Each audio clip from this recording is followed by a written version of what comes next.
The only time I notice that there's an age gap is that when we go on a night out, he'll draw cash out from the machine. Hey, I'm shagging me granddad. That is... Hello. Oh, this is nice, isn't it? Some cameras and stuff, that's lovely. Obviously, it's being filmed, so you've been warned, don't film, get your phones out. They have to do that at every gig now. They warn them not to start videoing. Because sometimes an audience member, they'll start videoing you, they'll put the video online, it'll get taken out of context, and all of a sudden, I'm being accused of being gay. And I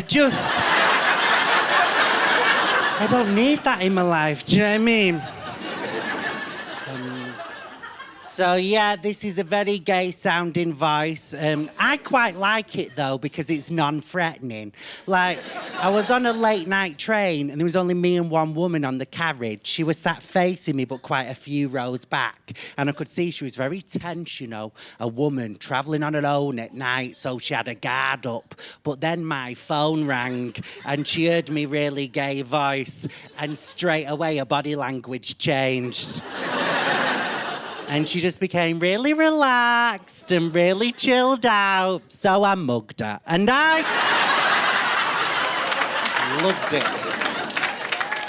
Great night for me. So, yeah, gay, proper going for it as well. Got a boyfriend and everything.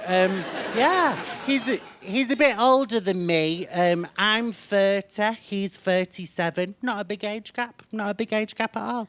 The only time I notice that he's older than me, the only time I notice that there's an age gap is that when we go on a night out, he'll draw cash out from the machine. Hey, I'm shagging me granddad. That is gross, that is disgusting.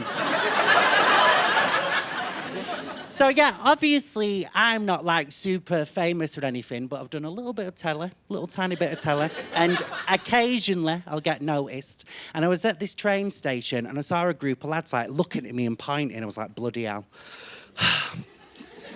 Can't go anywhere, can I?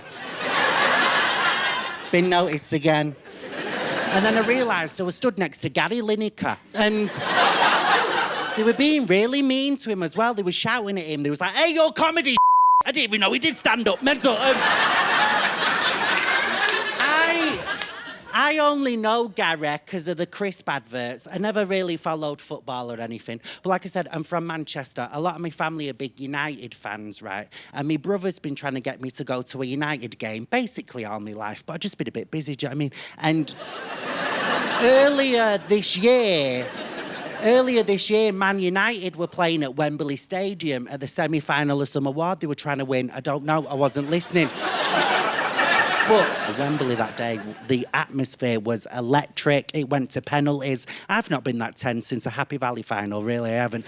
And I took a little photo of me and my brother at Wembley and I put it on my Instagram and I thought, that's it, that's the end of the story. What a lovely day. The next day, I get a phone call from my agent saying some producers seen that I'd been to Wembley to watch the football.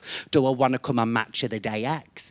I said, yeah. So what they wanted me to do on this show, because all my family are big United fans, they wanted me to come up with my all-time favourite United squad, my favourite 11 players, choosing from all the ex-United alumni. I just came up with a list of the ones I could remember and would shag that, and I sent them this list, and they put the list out on the Match of the Day Twitter, which has over 3 million football fans on it. Oh my God, I have never been so trolled in my whole entire life.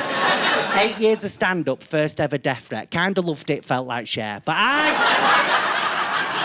I thought I would get a death threat because I was like gay or whatever. I didn't think I'd get a death threat because I chose a guy called Barthez as a goalkeeper. That's crazy. But they were so annoyed. They were really annoyed with my choice of defenders because I chose a guy called Phil Neville, but I only chose Phil because I chose his brother Gary and I felt mean leaving him out. That was the truth. But so many comments, hundreds of comments calling me an idiot. This one guy messaged me privately going, I hope you're better at comedy than you are at choosing your fantasy football team. I clicked on his profile and his bio said, I don't take life too seriously. Oh, I think you do, Jeff!